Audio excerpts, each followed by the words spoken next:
The Muppet Show. Yay! Hey everybody, and thanks for tuning into my channel.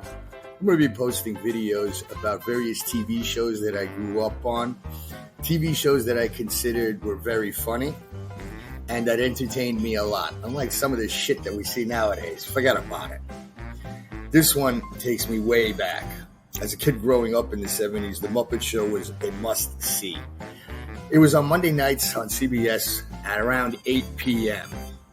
I had to beg my parents to stay up so I could watch it. Usually my bedtime was 8 p.m., but because I cried and whined, they let me stay up for the extra hour.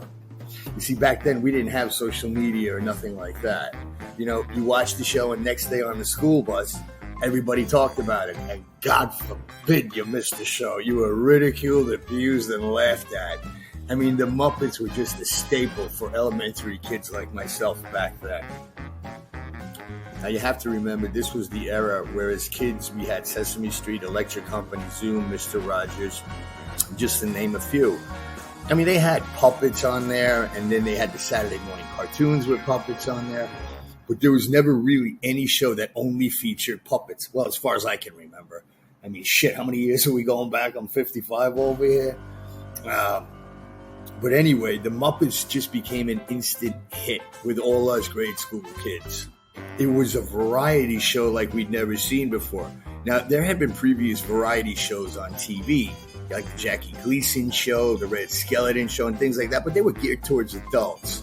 You know, so as kids, we didn't really understand the humor, and then all of a sudden, the Muppets come along with the same kind of concept, and they were wildly entertaining. I mean, each character was unique unto themselves. We'd never seen characters like these as puppets before.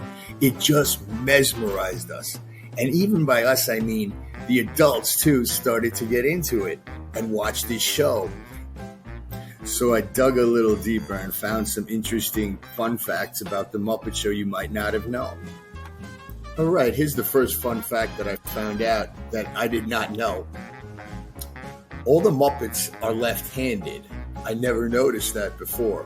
It seems that most of the performers are right-handed, and they use their right hand to work the Muppet's mouth from inside. They control the Muppets with their left hand with a rod, an additional puppeteer to work the Muppet's right hand. This is known as right-handing in the Muppet industry, I guess. I'm going to have to watch the show again to find that out. I've never seen that before.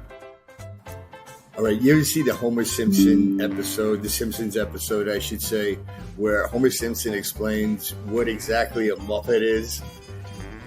Homer Simpson said, it's not quite a mop and it's not quite a puppet. And we were like, yeah, man, it makes sense to us because we never really put much thought into how they got their name. So I researched as to how exactly the name came about.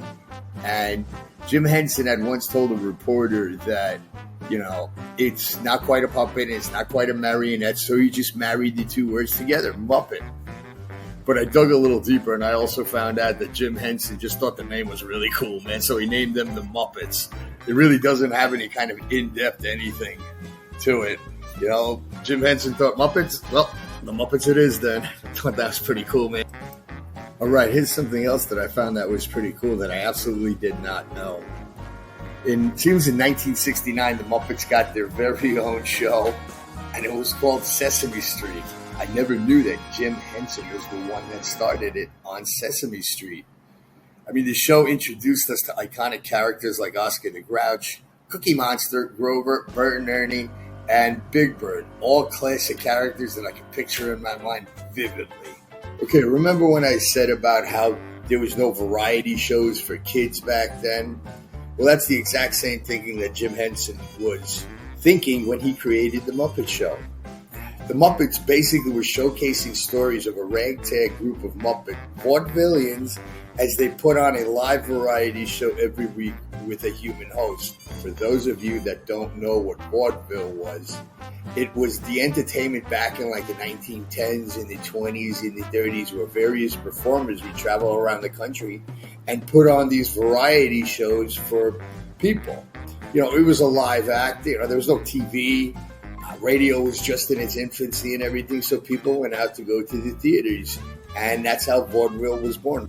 All right, everybody remembers who the Swedish chef was on the Muppet Show.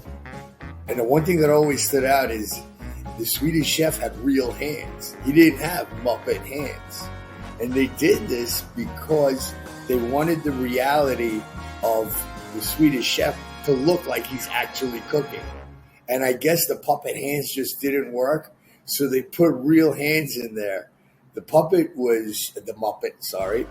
was controlled by Jim Henson and voiced by Jim Henson, but Frank Oz used his hands and provided the dexterity that was needed for the Swedish chef to come off as really funny as hell, man. And that Swedish voice, or whatever, the Swedish accent or whatever, man, it was classy. You kind of understood some of it and you kind of didn't. All right, here's a really cool fact that I absolutely did not know. Animal, the drummer for the Electric Mayhem Muppet Band, is based on the drummer Keith Moon from The Who. And now thinking about it, and the way Animal hits the drums and the way Keith Moon did it, I mean, they look exactly the same sometimes with the motions that they have. Now, I never knew that it was based on Keith Moon, man. That's pretty cool. All right, well, that's about all the facts that I have for today. Hope you enjoyed the video that I put up. If you like it, please hit subscribe, please hit like, or leave a comment if you don't like it, so I can make the quality of the videos better. Thank you, and have a nice day. Bye-bye.